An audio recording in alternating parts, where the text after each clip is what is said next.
Hey there. So, the older I get, and I'm over 50 now, I'm actually over 55, um, I don't find any interest, any information, anything valuable by watching the news. Any of it. Any of it. I really don't. I find if I get whiffs of it, looks of it, if somebody's watching it and I overhear it, I can feel myself getting angst or sad or frustrated or all of it. And I have a theory. I think it's done on purpose. I really do. I think that's the vibe that's being put out, and that's the vibe that they make money off of, and I don't like it.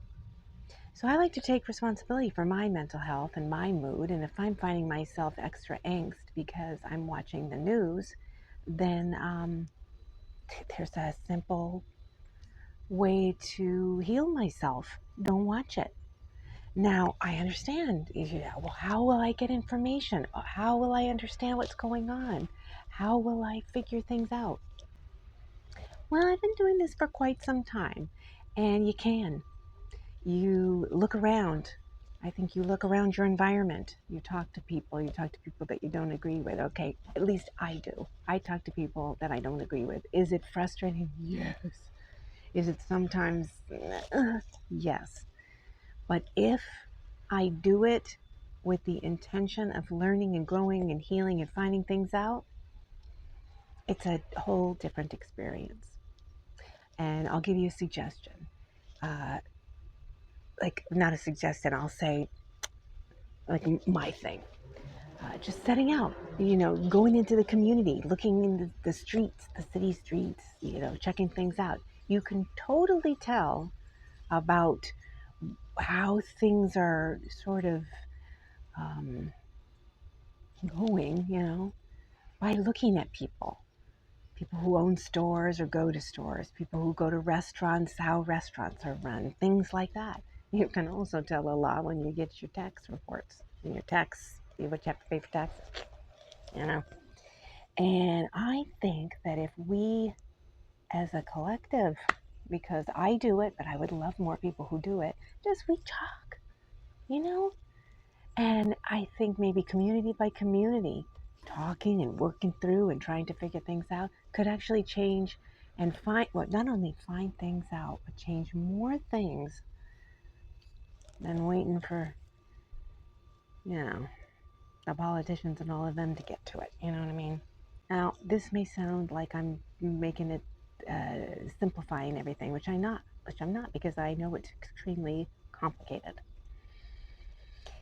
And it's complicated in many ways. And I think that's some of the angst that one feels, because it is complicated, because it's one of those things. When I first started podcasting and I first started doing all this stuff, I did talk about like the politics of it, and just working through the feelings.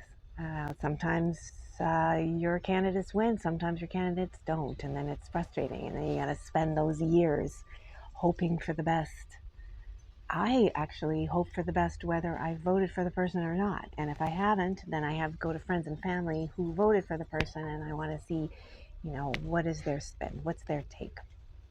And from there, you gather some information. You also look around.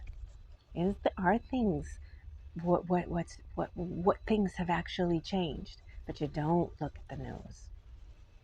No, because according to the news, everything sucks. Everything sucks, and you should always be angry at somebody. Angry at somebody. That's it. So I suggest. I did write a book. It's on Amazon. It's called How to Survive the Internet While Really Trying and Not Take It So Personally. I wrote that several years ago, but it still applies. I think you gotta set some boundaries. Set some boundaries and set some healing intention. And again, if you're older now, who wants to be so angry? I mean, it's just. I mean, the concern, frustration. I understand being sad about stuff, sure, absolutely. But at the same time, it's like you kind of go, I don't know, do I want to be just in a state of grip all the time? Or do I want to just kind of continually healing, moving, growing, learning, trying the best I can, and seeing how I can make my human experience more delightful, or if it's not delightful, at least have an inner calm so I can maneuver through all the crazy. So, we have options. We do have options. Doesn't feel like it at times, but we do. So that's my thing. I'm outside sitting in the sun, got my nice specs on. I'm in here. I'm in here. I know probably it's more fun if I'm talking with my eyes. You can see my eyes, but it's a little bit bright outside, and I like these. These are very silly glasses. That's another thing. I think part of our power is to get silly as we possibly can, as many times a day as you possibly can, along with all the other things that you do to make yourself feel healthy. So that's the episode. I like to keep these short. I think it's more fun, and I'm trying to work on making my videos a little bit more presentable. So those take a little bit more time to edit and go through. So if it's super long, it takes a little bit longer.